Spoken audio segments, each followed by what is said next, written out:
This video is made for entertaining purpose only, but if something happens to you during or after watching this video, we are not responsible for it. After all, it's just a horror story. शहर के बाहर एक पुरानी और वीरान हवेली थी, जिसके बगीचे में एक बहुत भयानक कहानी दफन थी, जिसका नाम था गुलाबो।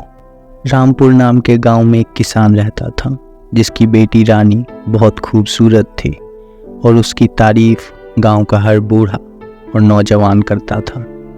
एक दिन रानी के लिए एक बहुत बड़े हवेली से शादी का रिश्ता आया।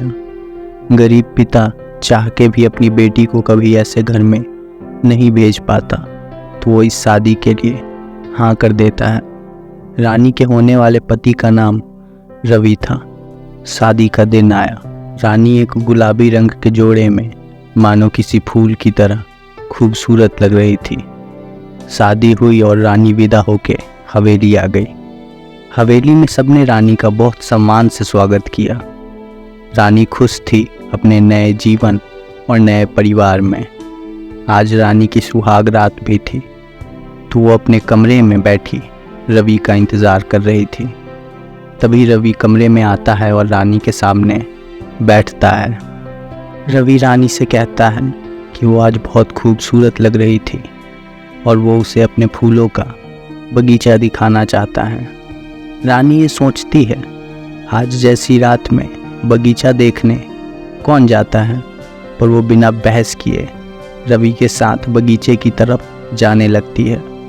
रानी ध्यान देती है कि अभी जो हवेली रंगों और फूलों से सज रही थी, अब बिल्कुल खामोश और सुनसान सी लग रही थी। वो दोनों जब बगीचे में पहुंचते हैं और रानी अपने सामने गुलाबों के फूल खिले हुए देखती है, ये नज़ारा बहुत खूबसूरत था। और वही बगीचे के बीच में एक बिस्तर लगा था।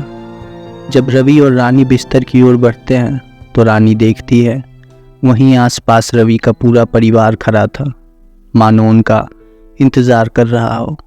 रानी घबरा जाती है, पर अभी समझ नहीं पा रही थी कि उसे क्या कहना चाहिए।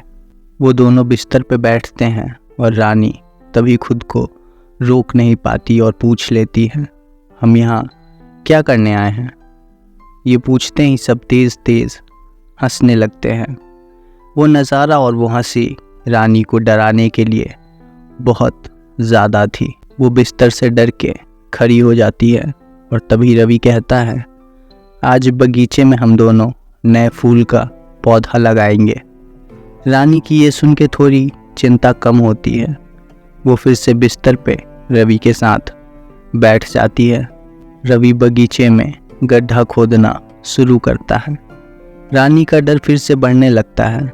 रवि मानो गड्ढा नहीं किसी के लिए कब्र खोद रहा हो। इतने बड़े गड्ढे में कोई फूल तो नहीं लगाता। गड्ढा खोदने के बाद रवि रानी की ओर देखता है और कहता है, यहाँ मेरे पास आओ। रानी जब गड्ढे के पास जाती है तो पूरा परिवार उसे चारों ओर से घेर के खड़े हो जाते हैं और हंसने लगते हैं। रवि रानी से हल्के में कहता है, तुम्हें इस गड्ढे में सोना होगा, तभी तो यहाँ के फूल खिलेंगे। रानी डर जाती है, पर रवि उसका हाथ पकड़ता है और उसे गड्ढे में खींच लेता है। सब उसके ऊपर मिट्टी डालना शुरू करते हैं। रानी चीख रही थी, पर वहाँ सुनने वाला कोई नहीं था। धीरे धीरे उसकी आवाज़ वहीं मिट्टी में खो जाती है। रवि ने रानी की कब्र पे कुछ गुलाब के फूल लगाए और उसमें पानी डाल के फूलों से कहा, मैंने खाद डाल दिया है, अब तुम्हें खाना मिलता रहेगा। रानी वो पहली लड़की नहीं थी जो इस घर में दुल्हन नहीं, खाद बन के आई हो। वो पूरा बगीचा ऐसे कई कहानियों को अपने अंदर दफनाए बैठा था। आज भी रानी की चीख उस हवेली में सुनाई देती है। आज भी रानी वहीं बगीचे में रात को दिखाई देती है।